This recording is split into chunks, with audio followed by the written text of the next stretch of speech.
안교 교과해설 방송을 시작하겠습니다. 이번 한 기 동안 우리는 에베소서를 공부하게 됩니다. 지난주에는 에베소서의 서론에 해당하는 내용을 공부했습니다. 이번 주에는 에베소서에 나타난 하나님의 위대한 계획과 관련된 내용을 공부하게 되죠. 특별히 하나님의 위대한 계획은 삼위일체의 제2위이신 성자, 즉 그리스도를 중심으로 한 계획입니다. 그래서 이번 주의 교과 제목은 하나님의 위대한 그리스도 중심의 계획으로 그렇게 붙여져 있죠. 이 계획을 우리는 구원의 계획 또는 구속의 경륜 등과 같은 용어로 표현하기도 합니다. 빅픽처라는 영어 단어가 있죠. 복잡한 문제에 대한 전체적인 상 혹은 대국면적 상황에 대한 관점이라는 뜻이죠. 이 용어가 사회문학적 용어로 쓰이면 전체를 조망할 수 있는 큰 계획 등을 뜻합니다. 우리는 복잡한 문제에 직면하거나 또는 풀기 어려운 상황에 맞닥뜨리게 되면 빅픽처를 그릴 줄 아는 지혜로운 사람을 필요로 하게 됩니다. 지구적인 차원에서의 이 문제는 말할 것도 없고요. 국가적인 차원이나 아니면 교회적인 차원에서 우리는 큰 그림을 볼 줄 아는 사람들이 필요하기 마련입니다. 이런 큰 그림은 상당한 통찰력을 가져야만 그릴 수 있죠. 그 빅픽처는 많은 문제들을 해결하고 그 문제들에 대한 궁극적 솔루션을 제공하는 것입니다. 이런 관점에서 우리는 우주적 빅픽처도 생각해 볼 수 있는 것입니다. 교회적인 차원에서 볼 때 이 핵심 문제, 우주적인 차원의 핵심 문제는 궁극적인 하나님 나라를 실현하는 것과 관련이 있습니다. 그리고 국가적인 관점에서 볼 때 핵심 문제는 공정하고 정의로운 사회를 만드는 것과 관련이 있을 것이죠. 지구적인 차원에서 볼 때 핵심 문제는 생태계의 안정과 지속 가능한 삶일 것입니다. 그렇다면 우주적 차원에서의 핵심 문제는 무엇일까요?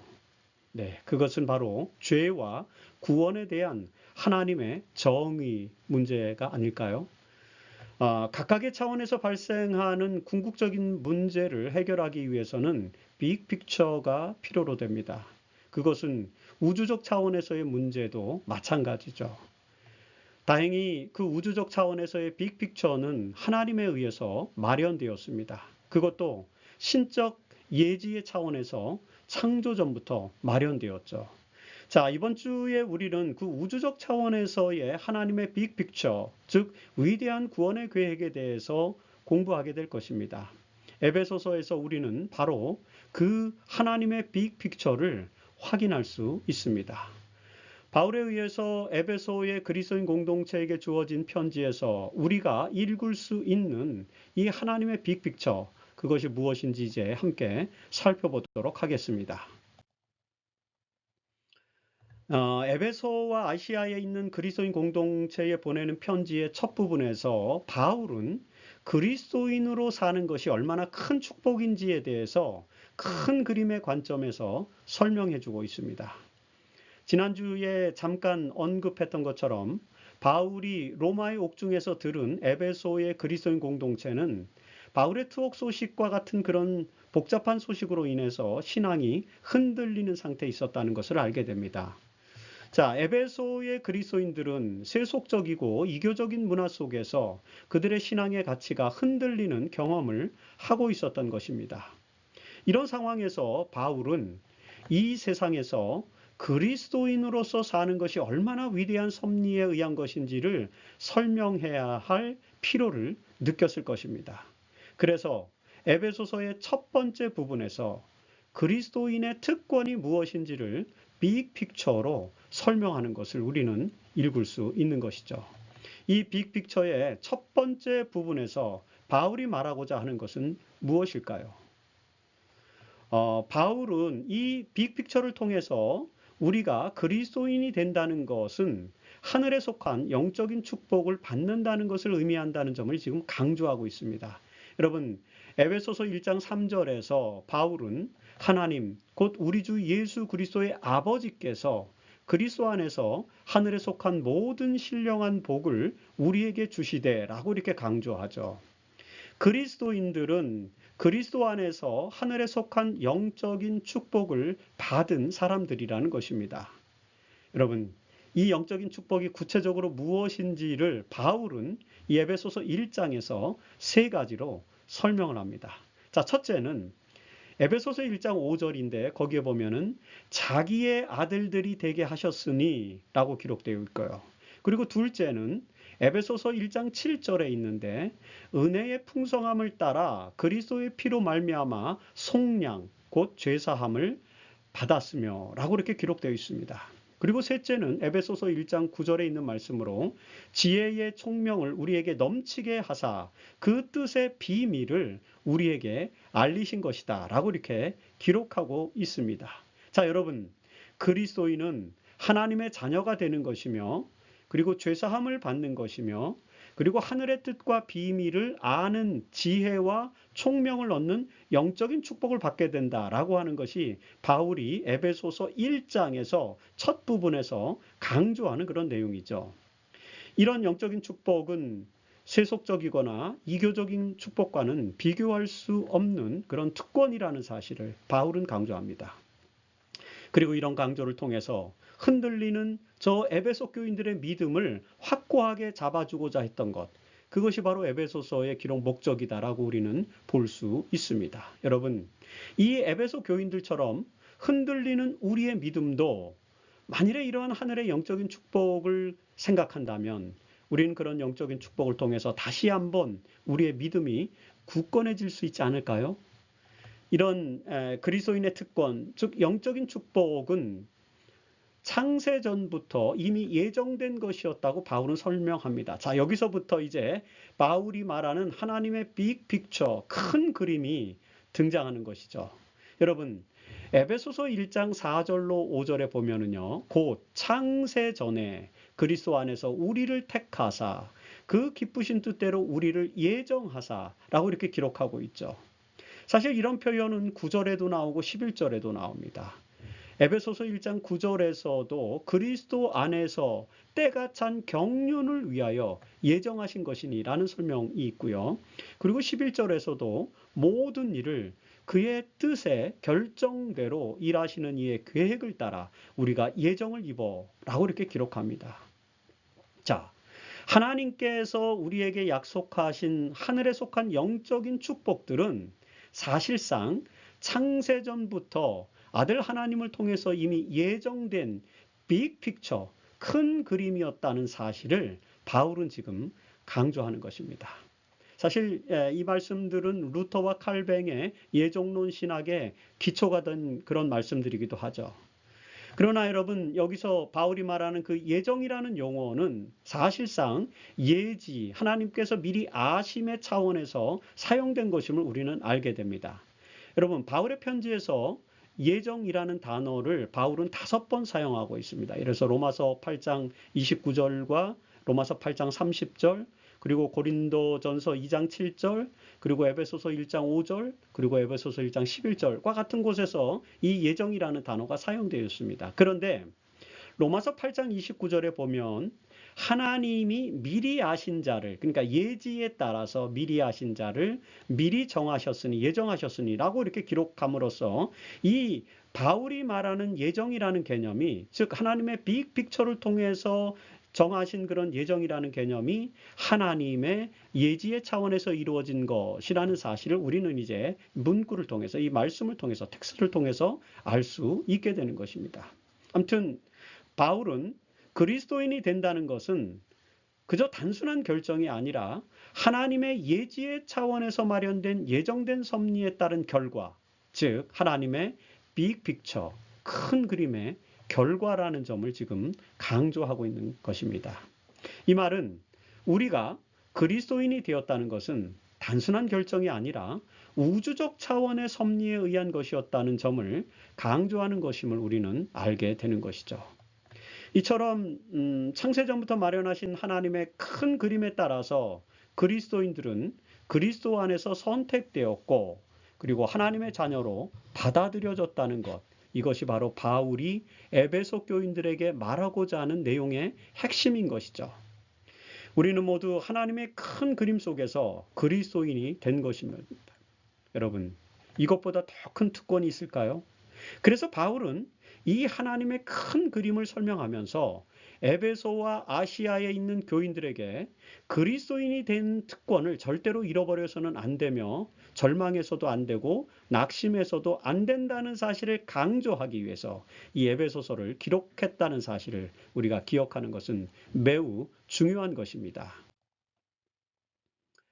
불과 몇 년 전만 하더라도 이 에베소 교인들은 대부분 하나님의 예정된 큰 그림의 축복 속에 참여한 자들이었습니다.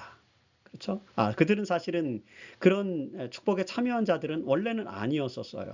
사실은 그들이 이 바울로부터 기별을 듣기 이전에는 하나님의 계획과 그리스도의 구속의 사역을 사실 알지 못했던 그런 사람들이었습니다. 그래서 바울은 그들의 이전 상태에 대해서 이렇게 표현하죠. 자, 에베소서 2장 2절에 보면 그때에 그들이 예수를 믿기 이전에는 너희는 이 세상 풍조를 따르고 공중의 권세 잡은 자를 따랐으니 곧 지금 불순종의 아들들 가운데서 역사하는 영이라고 이렇게 기록했죠. 그리고 에베소서 2장 3절에서 바울은 그들이 원래는 본질상 진노의 자녀이었더니라고 이렇게 표현합니다. 여러분, 이랬던 저들이, 그리고 이랬던 우리가 어떻게 하나님의 자녀가 되고 하늘에 속한 영적 축복을 받는 사람들이 되었을까요? 그 사실을 지금 바울은 에베소서를 통해서 우리에게 들려주고 있는 것입니다. 자, 그것은 바로 하나님의 은혜로 인한 구속과 용서의 결과라는 것이 바울의 강조점이죠. 여러분, 에베소서 1장 7절에서 바울은 우리는 그리스도 안에서 그의 은혜의 풍성함을 따라서 그의 피로 말미암아 속량 곧 제사함을 받았느니라고 이렇게 설명합니다. 바로 이 말씀에서 우리는 우리의 구원이 하나님의 은혜의 풍성함을 따라서 주어진 것임을 이해하게 됩니다.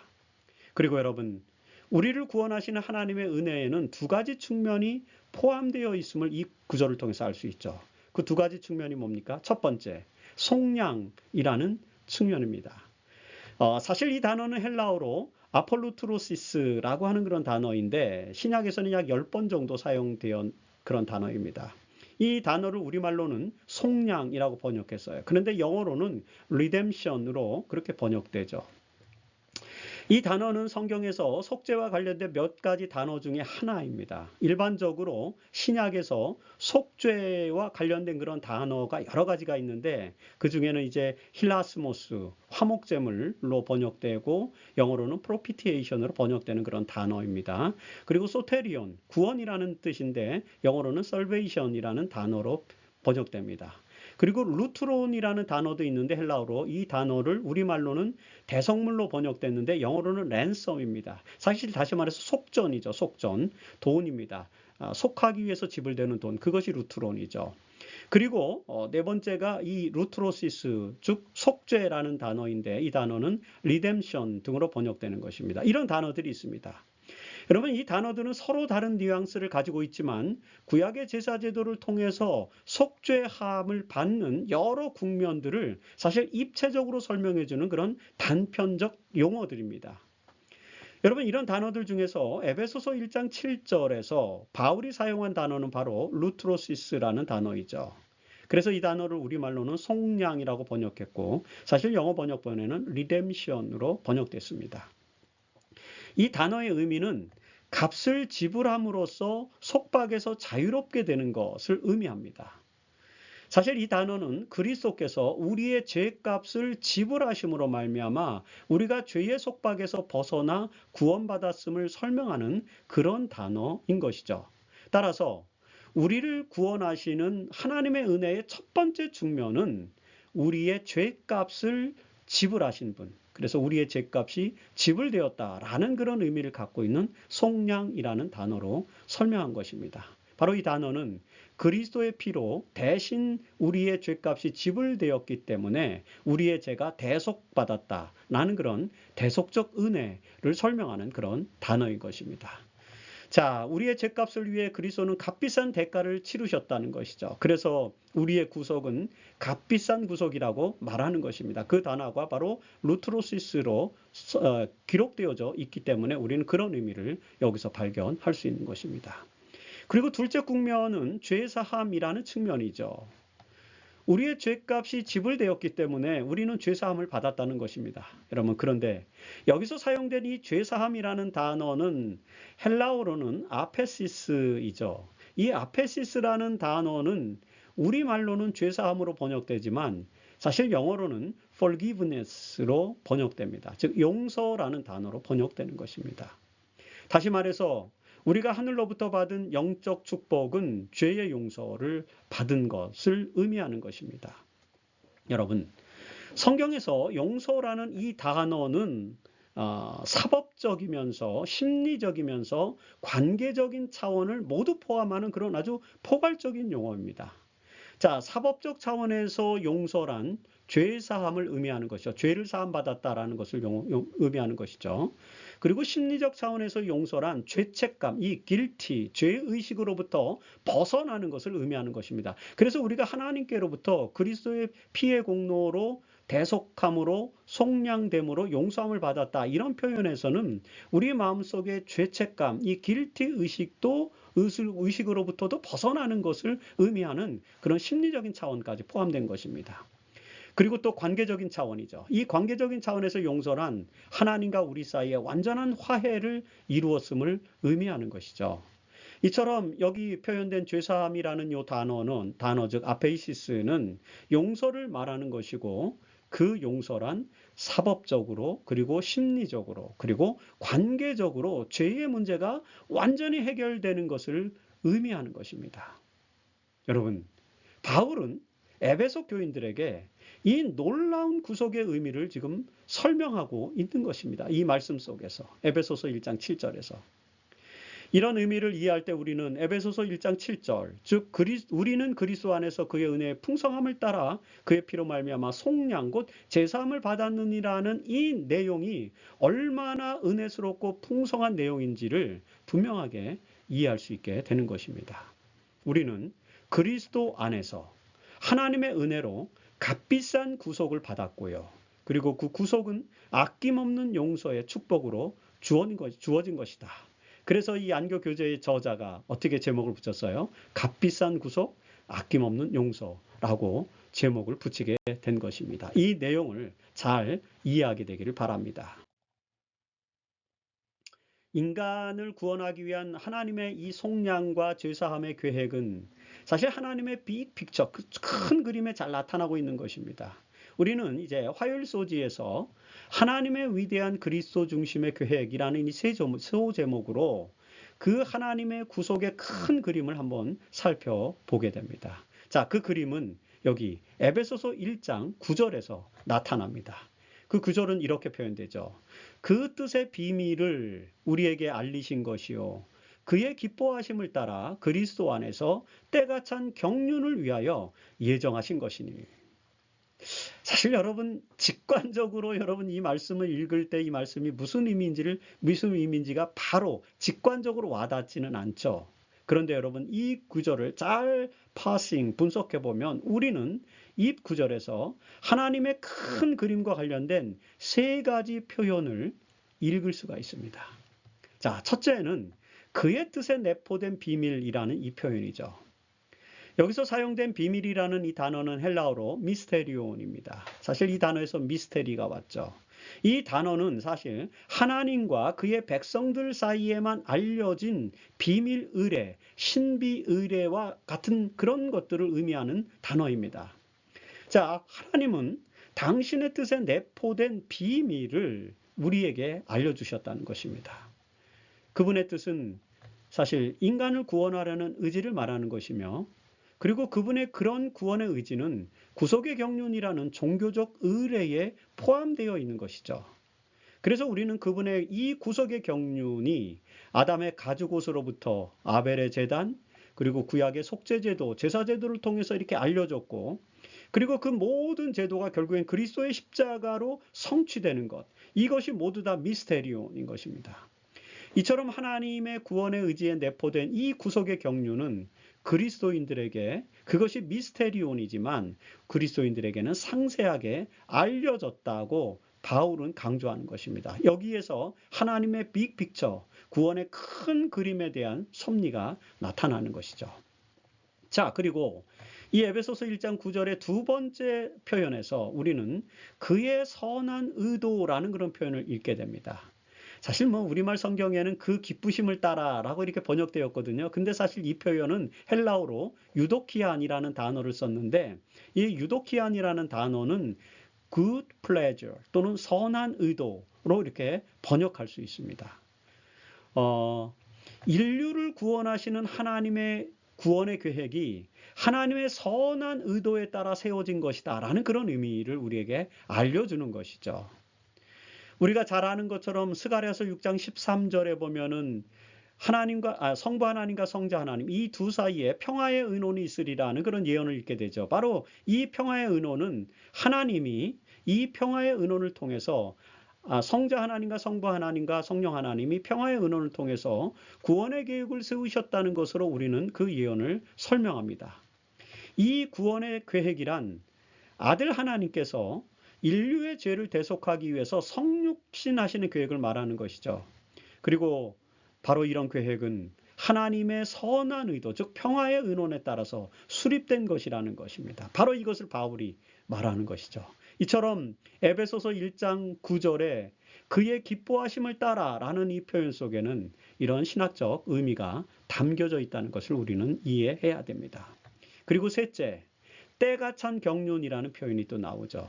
사실 여기서 경륜이라는 이 단어는 헬라어로 오이코노미아인데, 이 단어는 사실 이 단어에서 이코노미, 경제라는 단어가 왔죠. 자, 오이코노미아라는 단어는 집이라는 뜻을 가진 오이코스와 또는 그리고 법, 행정과 같은 뜻을 그런 것을 의미하는 노모스의 합성어이죠. 그래서 오이코노미아가 된 거죠. 그래서 이 단어의 의미는 사실 집의 행정, 가정행정 뭐 이런 뜻으로 단순하게 번역할 수 있습니다. 사실 이 단어의 의미는 이런 것입니다. 아버지가 가정의 재산을 가정 구성원들에게 나누어 준다라는 그런 의미입니다. 자, 그래서 이 단어가 하나님의 경륜이라는 단어로 해석되면 어떻게 됩니까? 네, 하늘의 영적인 축복을 그의 백성들에게 나누어 주시는 하나님의 섭리를 의미하는 것이죠. 경륜이란 바로 그런 것입니다. 하나님의 영적 축복을 인간에게, 당신의 백성들에게 나눠주신 하나님의 섭리라는 그런 뜻을 경륜이라는 단어로 설명하는 것이죠. 자, 이런 의미에서 우리는 하나님의 구속의 경륜이라는 이 표현을 사용하게 되는 것이죠. 이처럼 에베소서 1장 9절은 구속의 경륜의 전체적인 신학적 의미가 담겨져 있다라고 하는 것을 우리는 이해해 볼 수 있습니다. 자, 바울은 하나님의 선한 의도에 따라서 그 비밀, 즉 때가 완전히 차서 그리스도의 십자가에서 성취되는 그 구속의 경륜을 설명하면서 이 구속의 경륜이 그리스도라는 하나의 정점에서 성취되었다라고 하는 것을 설명합니다. 이 굉장히 중요한 개념이거든요. 그 개념이 바로 에베소서 1장 10절에 나타나 있습니다. 자, 에베소서 1장 10절을 읽으면 이런 말씀이에요. 하늘에 있는 것이나 땅에 있는 것이 다 그리스도 안에서 통일되게 하려 하심이라. 이런 표현이죠. 이 말씀도 직관적으로 우리가 그냥 말씀을 텍스트로 읽어서 직관적으로 이해하기는 좀 어려워요. 그래서 해석이 또 필요하죠. 자, 여기서 통일되게라고 하는 이 표현의 헬라어 용어는 아나케 팔라이오 사스타이라는 그런 단어입니다. 아나케 팔라이오 사스타이라는 그런 단어예요. 자, 이 단어의 뜻은 뭐냐면은 최종적으로 그곳으로 수렴된다. 최종적으로 그곳으로 모아진다라는 그런 의미입니다. 집중된다 그런 의미입니다. 다시 말해서 창세 전부터 하나님의 선한 의도에 의해서 계획된 구속의 경륜은 최종적으로 그리스도 안에서 성취된다라는 그런 의미를 설명하는 것입니다. 자, 이렇게 이해되니까 여러분 이해할 수 있겠죠? 이렇게 설명드리니까 이 말씀을 좀 더 직관적으로 이해할 수 있겠죠. 이처럼 에베소서 1장 9절과 10절은 구속의 경륜에 대한 성경의 진리를 지금 체계적으로 설명하는 매우 놀라운 말씀으로 읽을 수 있는 것입니다. 이 말씀을 통해서 우리는 하나님의 구원을 위한 빅 픽처, 즉 구원의 계획, 큰 그림이 예수 그리스도의 십자가로 수렴되는 그런 그리스도 중심의 계획이라는 사실을 확인하게 되는 것입니다. 그래서 이 안교 교재의 저자가 하나님의 위대한 그리스도의 중심의 계획이라는 제목을 붙였다는 사실을 또 우리가 기억할 필요가 있습니다. 자, 계속해서 바울은 에베소서 1장에서 에베소 교회 공동체들에게 낙심하지 말고 하나님께 영광과 찬송을 돌려야 한다는 것을 이제 강조를 합니다. 우리가 그런 하나님의 구원의 큰 그림을 보았기 때문에 그 그림 안에서 우리는 영광과 찬송을 돌릴 수 있겠죠. 자, 에베소서 1장 6절에 보면 그가 사랑하시는 자 안에서 우리에게 거저 주시는 바 그의 은혜의 영광을 찬송하게 하려는 것이다 라고 이렇게 설명합니다.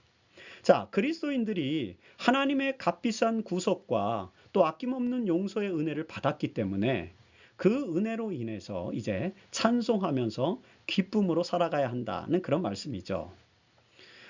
바울이 에베소와 아시아에 사는 그리스도인들에게 이런 편지를 보낸 이유는 제가 서두에서 설명한 것처럼 당시 에베소 교인들이 신앙적으로 낙심하고 있었기 때문이었다는 사실을 우리는 확인해 볼 수 있습니다. 여러분, 에베소서 3장 13절에서 바울은 너희에게 구하노니 너희를 위한 나의 여러 환난에 대하여 낙심하지 말라라고 이렇게 권면합니다. 에베소 교인들이 낙심한 이유는 여러 가지가 있겠지만 그 중에 또 하나는 바울이 이제 감옥에 투옥된 것과도 관련이 있었던 것 같아요. 그래서 에베소 교회를 세운 바울이 이 체포 이후에 그 체포되어서 로마의 감옥까지 가게 되어서 거기서 갇혔다는 이런 소식들은 사실은 어느 정도 에베소 교인들을 낙심하게 했던 것 같습니다. 그런 에베소 교인들의 상태를 전해 들은 바울은 그들을 사랑하는 마음으로 에베소서를 기록한 것입니다. 그래서 이 편지의 서두에 하나님의 큰 그림에 따라서 하늘의 영적인 축복을 받고 하나님의 자녀가 된 특권을 우리가 기뻐해야 된다라고 강조하는 말씀을 쓰고 있는 것이죠. 여러분, 바울이 에베소 교인들에게 편지를 보낸 목적이 또 에베소서 1장 11절과 12절에서도 분명하게 드러납니다. 거기 한번 볼까요? 자, 모든 일을 그의 뜻의 결정대로 일하시는 이의 계획을 따라 우리가 예정을 입어 그 안에서 기업이 되었으니 이는 우리가 그리스도 안에서 전부터 바라던 그의 영광의 찬송이 되게 하려 하심이라는 이런 말씀이죠.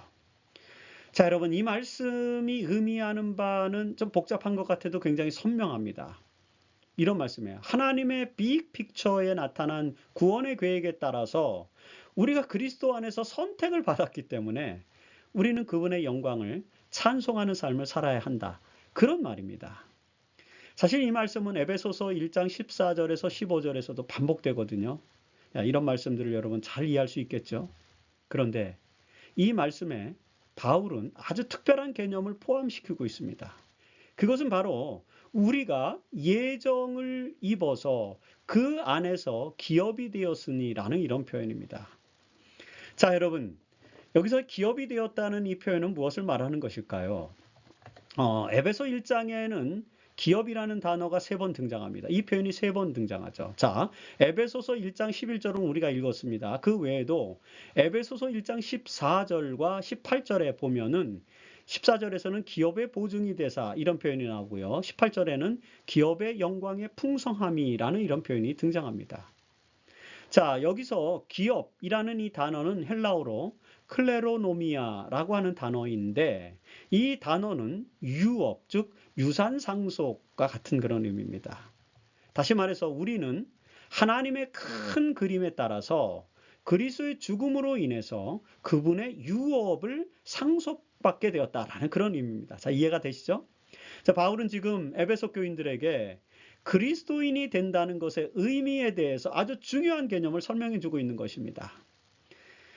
자, 여러분, 에베소 1장에서 그리스도인이 된다는 것이 도대체 무엇을 의미하는가, 바울이 강조하는 것이 무엇인가를 우리는 다시 한번 정리해 볼 필요가 있는데 그것을 정리하면 이렇게 됩니다. 첫째, 그리스도인이 된다는 것은 하늘의 영적인 축복을 받는다는 것입니다. 이것이 에베소서 1장 3절의 말씀입니다. 그리고 둘째, 그리스도로 말미암아 하나님의 아들이 된다는 것입니다. 이것이 에베소서 1장 4절입니다. 그리고 셋째, 그리스도의 피로 말미암아 속량 곧 제사함 용서를 받는다는 것입니다. 이것이 에베소 1장 7절이죠. 그리고 그리스도인이 된다는 것의 넷째 의미는 그리스도 안에서 유업을 받아 하나님의 기업이 된다는 것입니다. 이것이 에베소서 1장 11절, 14절, 18절의 내용인 것입니다. 자, 이런 것들이 모두 우리가 그리스도인이 된다는 것의 의미이고, 그리고 하늘의 영적인 축복을 받는다는 것의 구체적 내용인 것입니다.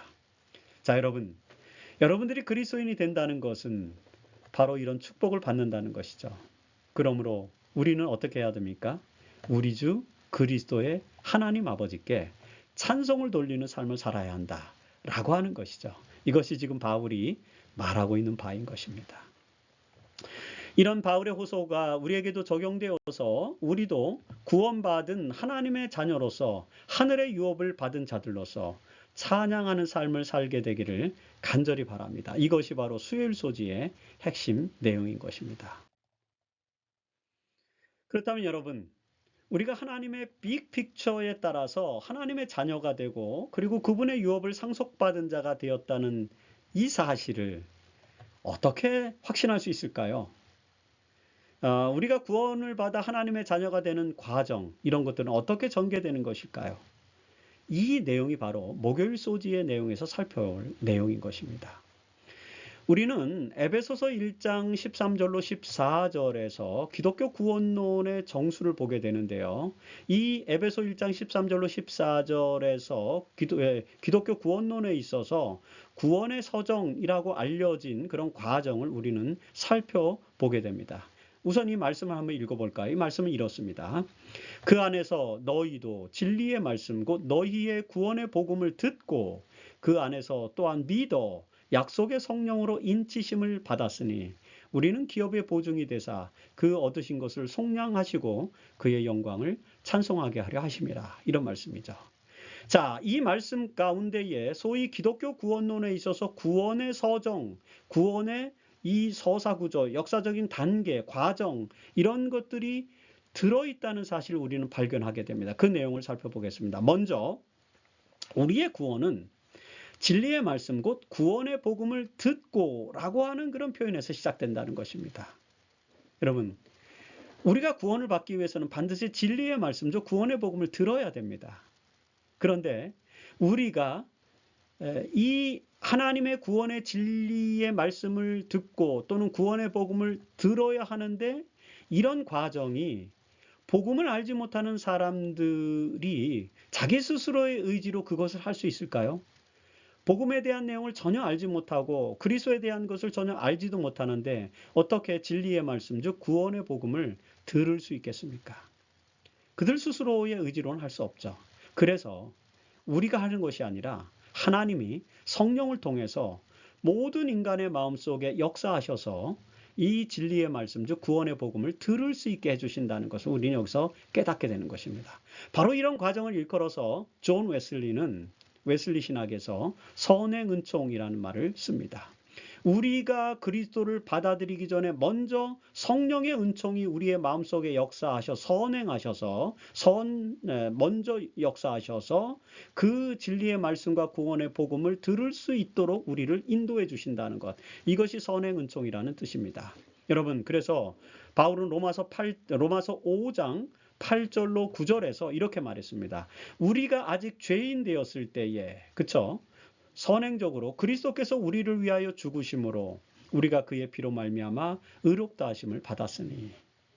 자, 이 말씀에서 우리가 구원을 받기 위해서는 우리의 의지로 하나님의 진리의 말씀을 경청하러 가는 것이 아니라 우리를 그 말씀으로 읽고 인도하시는 하나님의 주도적인 선행 은총이 먼저 있어야 된다는 사실을 알게 해줍니다. 이것이 구원의 서정의 첫 번째 단계입니다. 성령이 선행 은총으로 우리를 하나님의 진리의 말씀과 복음으로 이끄는 것입니다. 그리스도께로 이끄는 역사가 있어야 된다는 것이죠. 그 다음은 어떤 과정이 있을까요? 그렇게 해서 우리가 선행 은총에 의해서 그리스도께 이끌렸을 때, 복음에 이끌렸을 때 그 복음 안에서 우리가 믿는 것입니다. 믿는 것입니다. 그래서 그 안에서 또한 믿어라는 그런 표현이 있는 것이죠. 자, 진리의 말씀, 곧 구원의 복음이 선행 은총에 의해서 우리에게 주어지고 들려질 때 그 복음을 듣고 믿기만 하면 우리는 그 믿음으로 말미암는 칭의, 의롭다 칭하는 그런 하나님의 선언이 이루어지게 된다는 것이죠. 자, 여기서 복음을 믿는 행위는 하나님의 성령께서 우리의 마음에 역사하셔서 우리로 하여금 그 진리의 말씀을 믿게 하는 영향력과 더불어 이루어지는 것이라는 사실을 알게 되는 것입니다. 그래서 여러분, 성령의 역사, 그 선행은총의 역사와 그리고 우리의 믿음이 협력할 때 우리가 비로소 칭의를 경험하게 된다는 것입니다. 그래서 로마서 3장 28절에서 사람의 의롭다 하심을 얻는 것은 율법의 행위에 있지 않고 믿음으로 되는 줄을 우리가 인정하노라는 그런 말씀을 우리가 읽을 수 있게 되는 것입니다. 여러분, 칭의는 믿음의 결과입니다. 그 믿음이 싹트도록 우리를 선행적으로 은총을 통해서 이끌어 주신 성령의 선행 은총이 또 있다는 사실을 우리는 구원의 서정을 통해서 보게 되는 것이죠. 자, 이렇게 이제 구원의 복음을 듣고 선행 은총을 통해서 그 다음에 그 안에서 우리가 믿으면 그러면 이제 세 번째로 약속의 성령으로 인치심을 받게 된다라고 하는 것이 바로 이 에베소서 1장 13절로 14절에서 바울이 하는 말씀이죠. 여러분, 바울은 갈라디아서 3장 14절에서도 우리로 하여금 믿음으로 말미암아 성령의 약속을 받게 하려 하심이라는 그런 말씀을 주시죠. 자, 진리의 말씀, 곧 구원의 복음에 대한 우리의 믿음과 구원은 성령으로 인해서 보증되는 것입니다. 자, 다시 말해서 구원은 그리스도의 희생의 공로로 마련된 것이고, 그리고 그 구원이 우리의 삶 속에서 실현되는 것은 바로 성령의 역사로 인한 것이다 라는 것이죠. 이처럼 우리는 성령을 통해서 우리가 하나님의 자녀가 되었고 하늘의 영적인 축복을 받았고 속량과 제사함 즉 구원을 받았다는 그런 보증을 받게 되는 것입니다. 성령을 통해서 보증을 받는다라고 하는 것을 우리가 생각해 볼 수 있죠. 자, 이런 것들을 설명하기 위해서 바울은 이제 메타포를 씁니다. 은유를 쓰죠. 에베소서 1장 13절로 14절에는 성령과 관련된 두 개의 은유가 등장하죠. 그것은 인장과 보증, 계약금이라는 그런 은유입니다. 메타포입니다. 자, 약속의 성령으로 인치심을 받았으니 이는 우리 기업의 보증이 되사라는 이 표현에서 이 두 가지 은유가 나타나죠. 자, 그렇다면 여러분, 성령이 우리의 구원을 인치셨다는 것, 이것은 무슨 말입니까? 그것은 다른 말로 표현하면 구원의 인을 찍으셨다라는 그런 의미거든요. 다시 말해서 우리가 구원에 이르렀다는 확증을 주시는 그런 말씀인 것입니다. 따라서 우리는 그리스도 안에서 믿음으로 성령에 의해 의롭게 되는 것이다 라는 것을 이해하게 되는 것이죠. 그리고 보증이 되셨다는 이 은유는 구원을 받기 위해서 우리가 지불해야 할 보증금 또는 계약금, 이것이 지불되었다라는 그런 의미입니다. 자, 바울은 하나님의 소유인 우리가 완전히 속량, 즉 구원을 받을 때까지 성령이 우리의 유업에 대한 보증이, 구원을 받은 확신, 그 유업에 대한 보증이 되셨다. 성령이 보증이 되셨다라는 가르침을 주는 것입니다. 이처럼 우리의 구원은 그리스도의 희생과 그리고 성령의 역사를 통해서 이루어진다는 것을 우리는 이 에베소서 1장 13절로 14절의 말씀을 통해서 확실하게 이해할 수 있습니다. 이 과정에서 우리가 알 수 있는 것은 그리스도의 희생과 성령의 역사에 반응하는 것뿐입니다. 자, 에베소 교회 공동체는 그런 과정을 통해서 그리스도인이 되었습니다.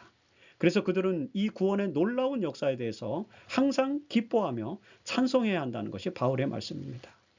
그리스도인은 어떤 시련과 고난 중에서도 낙심할 필요가 없다는 것이죠. 왜냐하면 우리의 구원은 약속이 되었고요. 그리고 성령을 통해서 보증이 되었기 때문이라는 것입니다. 여러분, 바울이 가이사랴와 로마의 감옥에서 항상 기뻐하고 낙심하지 않았던 것은 바로 이런 구원의 놀라운 계획을 잘 이해하고 있었기 때문이라는 것을 우리는 깨달을 수 있습니다.